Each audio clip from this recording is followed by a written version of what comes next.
Hello बच्चों। आज हम आपको भारत रत्न महामना मदन मोहन मालवीय इस पाठ को इनके जीवन परिचय से संबंधित आपको बताना जा रहे हैं कि जीवन भर किस प्रकार से इन्होंने संघर्ष किया। महामना मदन मोहन मालवीय जी का जन्म ऐसे कालखंड में हुआ था जिस समय भारत नवजागरण के साथ साथ स्वतंत्रता प्राप्ति के लिए संघर्षरत था। जिस काल में मालवीय जी का जन्म हुआ वह भारत में बौद्धिक और वैचारिक जागरण का समय था।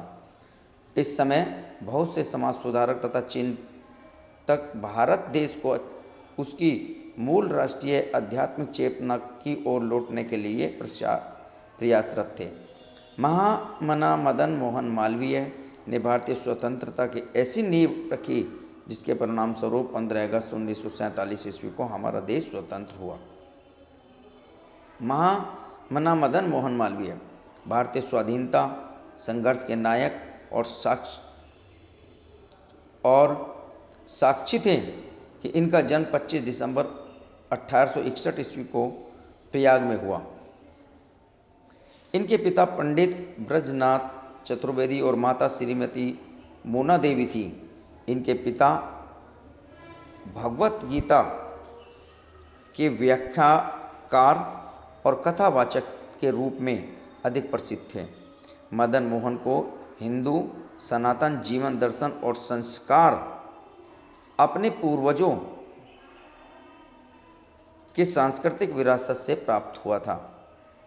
मालवीय जी के पूर्वज 15वीं शताब्दी में मालवा प्रदेश से आकर प्रयाग में बस गए थे और स्थानवाची मल्लाई अथवा चौबे उपनाम से जाने जाते थे। मल्लई शब्द को पंडित मदन मोहन मालवीय ने बनाया, तब से सारे मल्लई मालवीय कहे जाने लगे। महामना मालवीय ने गवर्नमेंट हाई स्कूल से शिक्षा प्राप्त करते हुए अंग्रेजी के साथ संस्कृत का अध्ययन किया। अपने म्योर सेंट्रल कॉलेज से बीए की परीक्षा उत्तीर्ण की। मालवीय जी वैदिक हिंदू धर्म और संस्कृत के सच्चे अनुयायी थे। वे तत्कालीन भारत में व्याप्त समस्याओं के समाधान का विकल्प हिंदू धर्म के पुनरुत्थान को मानते थे। उनका दृष्टिकोण था कि हिंदू धर्म के दर्शन द्वारा ही विश्व बंधुत्व के भाव को जागृत किया जा सकता है और अपने इस ध्रुव स्वप्न को पूर्ण करने के लिए उन्होंने अपना संपूर्ण जीवन समाज की सेवा में समर्पित कर दिया। विभिन्न संगठनों के माध्यम से अपने विचारों को व्यवहारिक रूप प्रदान किया। मालवीय जी ने गंगा के अविरल प्रवाह के लिए 1914 में हरिद्वार तथा 1924 में प्रयाग में सत्याग्रह किया। उनका मानना था कि गंगा हिंदुओं में धार्मिक आस्था और विश्वास का प्रतीक है, अतः उनकी धारा बिल्कुल प्राकृतिक होनी चाहिए।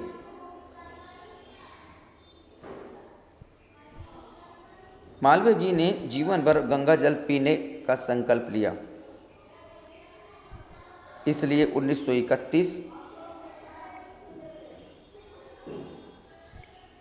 के गोलमेज सम्मेलन में इंग्लैंड जाते समय अपने साथ गंगा जल ले गए। मालवीय जी अस्पृश्यता के घोर विरोधी थे। वे इसे कलंक और राष्ट्रीय विकास के मार्ग में बाधा मानते थे। उन्होंने पौराणिक उदाहरणों के माध्यम से अस्पृश्यता समाप्ति संबंधी अपनी मीमांसा को व्यक्त किया। स्त्रियों के प्रति अपना दृष्टिकोण व्यक्त करते हुए उन्होंने कहा कि मैं चाहता हूं कि हमारे देश की सभी स्त्रियां और महिलाओं की भांति पिस्तौल बंदूक रखें और उनको चलाना सीखें ताकि वे किसी भी आक्रमणीय से अपनी रक्षा कर सकें। उन्होंने जनता से अनुरोध किया कि वे उन सब सामाजिक कुरीतियों को दूर करें जो स्त्री जाति की उन्नति में बाधक हैं। वे बाल विवाह के लिए घोर विरोधी थे। उन्होंने सामाजिक विकास के लिए स्त्री शिक्षण पर विशेष जोर दिया। पंडित मदन मोहन मालवीय ने समाज के पुनरुत्थान के लिए जिन विषयों को केंद्र में रखा उनमें गौरक्षा, भारतीय संस्कृति का सनातन केंद्र बिंदु, इसके लिए उन्होंने गौरक्षा आंदोलन भी चलाया। महामना मदन मोहन मालवीय राजनीतिज्ञ थे, अधिक एक शिक्षा शास्त्री थे। उनका मानना था कि उनकी सारी समस्याओं का जड़ अशिक्षा है। वे हमारी शिक्षा को पुरातन एवं नवीनतम मूल्यों के बीच एक सेतु के रूप में देखना चाहते थे। इन्हीं धारणाओं के ध्यान में रखकर मालवीय जी ने काशी विश्वविद्यालय की स्थापना की। मालवीय जी का सपना था कि सभी स्तर पर शिक्षा का एक ऐसा प्रबंध हो कि कोई भी बच्चा गरीबी के कारण शिक्षा से वंचित न हो पाए। काशी विश्वविद्यालय की स्थापना माह फरवरी 1916 ईस्वी में बसंत पंचमी के दिन हुई। निसंदेह भारत की शिक्षा हेतु मालवीय की यह सबसे बड़ी देन है। मालवीय जी कोई राजा महाराजा नहीं थे, संतोष ही उनका परम धन था।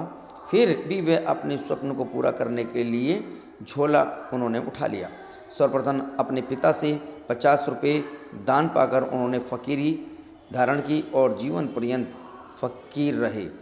उन्होंने लोगों से भिक्षा मांगकर तथा राजा महाराजाओं को कल्याण के लिए प्रेरित कर धन इकट्ठा किया। हिंदू और मुसलमान समान रूप से इस महायज्ञ में भाग ले रहे थे। वे जब निज़ाम हैदराबाद के पास चंदा मांगने गए तो उन्होंने नाराज होकर मालवीय जी को अपना जूता दिया। उन्होंने उस जूते को सहर्ष स्वीकार करके दूसरे दिन हैदराबाद के चौराहे पर नीलामी की घोषणा कर दी। निजाम ने लज्जित होकर अपने अधिकारी द्वारा ऊंचे दाम पर जूता खरीद लिया।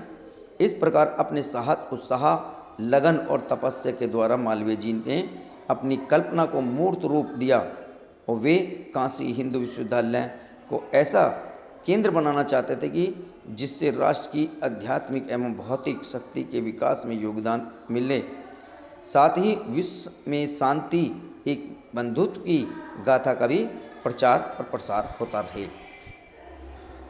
महामना मालवीय बहुमुखी प्रतिभा के धनी थे।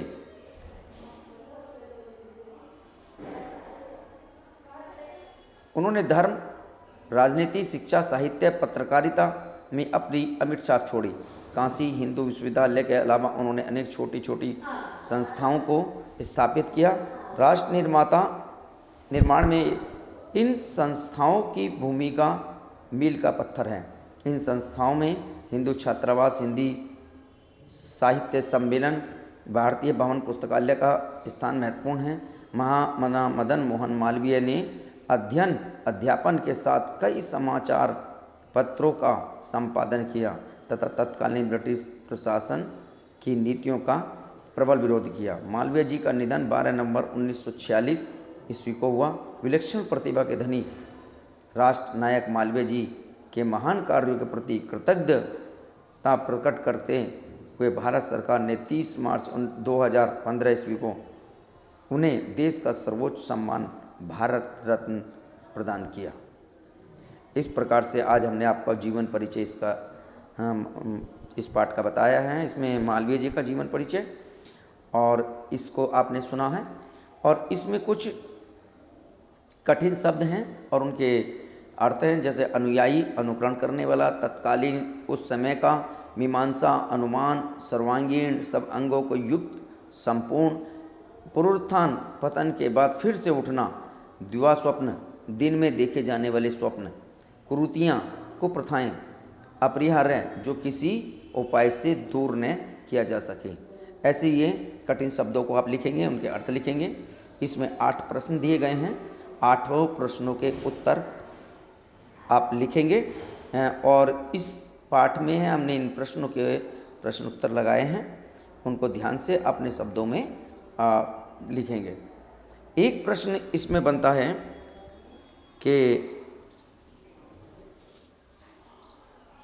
उन्होंने समाज में फैली किन कुरीतियों को नष्ट करने का प्रयास किया। तो इस प्रश्न को आप अपने शब्दों में अपने आप लिखेंगे। तो इस प्रकार से ये पाठ के प्रश्न उत्तर भी हमने इसमें करा दिए हैं। शब्द रचना भी आपको बताई है।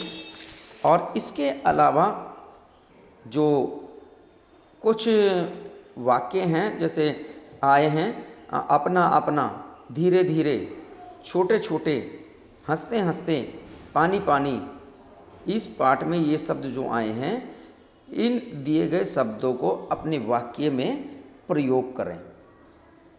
ये आपका कार्य है। तो इस प्रकार से आज हमने आपका मदन मोहन मालवीय का यह पाठ पूर्ण कराया है। इसके कार्य को आप कीजिए और अपनी कॉपी में लिखकर ग्रुप में सेंड करें कि ये कार्य हमने किया है। आज का काम बस इतना ही। धन्यवाद।